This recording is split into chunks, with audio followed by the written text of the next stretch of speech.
Hey folks, I've got a little bit of a quick studio update for you today. This is just a quick video to kind of go over something I'm working on currently. This is an updated version of my basic 40K ruins. So let's go into depth into what's changed real quick. So over here you see that this is still my basic walls. These have remained the same.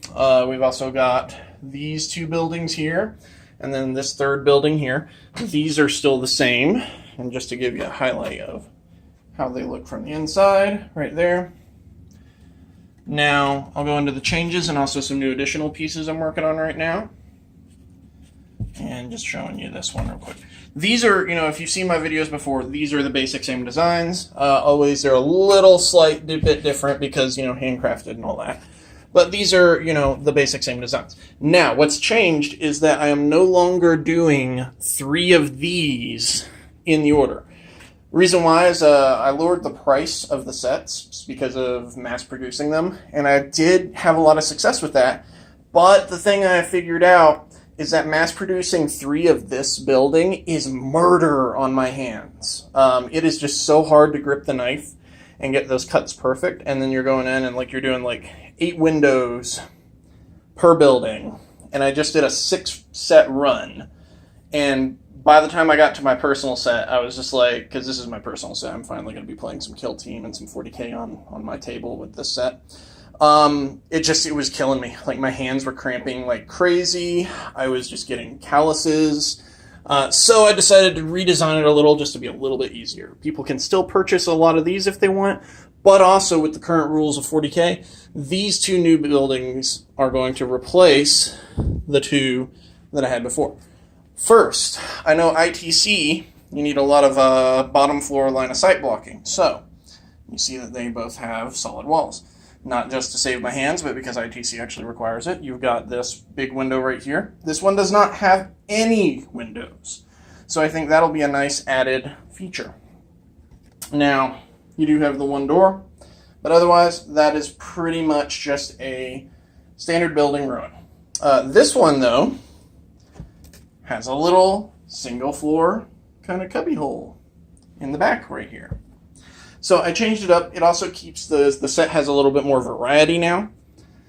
So each one of the buildings is completely individually different.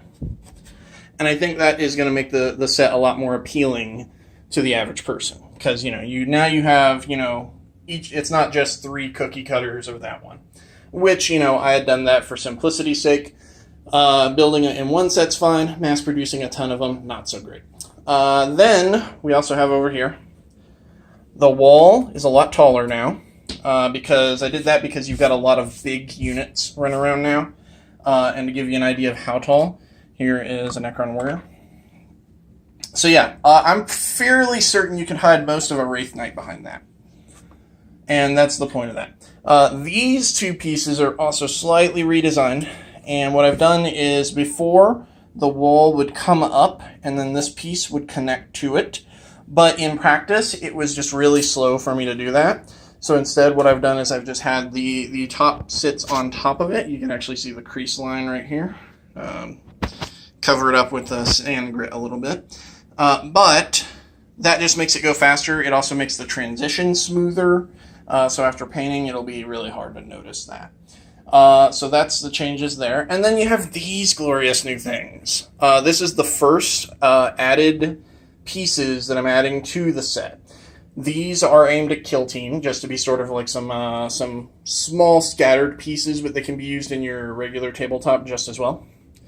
So you've got broken walls, and then you've also got broken obelisks. And, these are on my new scatter base designs, so they're just smaller bases, because these are my medium-sized bases right here, to give you an example, but then these are a little bit smaller and a little bit more interestingly shaped. So with the obelisks, you've got a broken obelisk, you've got a double obelisk that are just basic ones, and then you've got this big fancy obelisk right here with the enhanced little buttresses holding it up. Then you've just got 3 basic ruined walls, just corner walls. And yeah, pretty simple.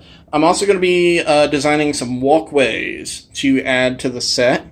and they're going to be using these types of bases, but the walkways are generally going to be ways to connect the floors. I still haven't designed out exactly how they're going to work, but they're also going to include stairwells. So that's going to be fun. So just a quick little studio update, guys. Thanks for watching, and remember you can follow us on social media, Facebook, Instagram, Twitter, all that jazz. And if you have a question about a project, feel free to shoot me an email to titanterrainstudio@gmail.com, and I will catch you later.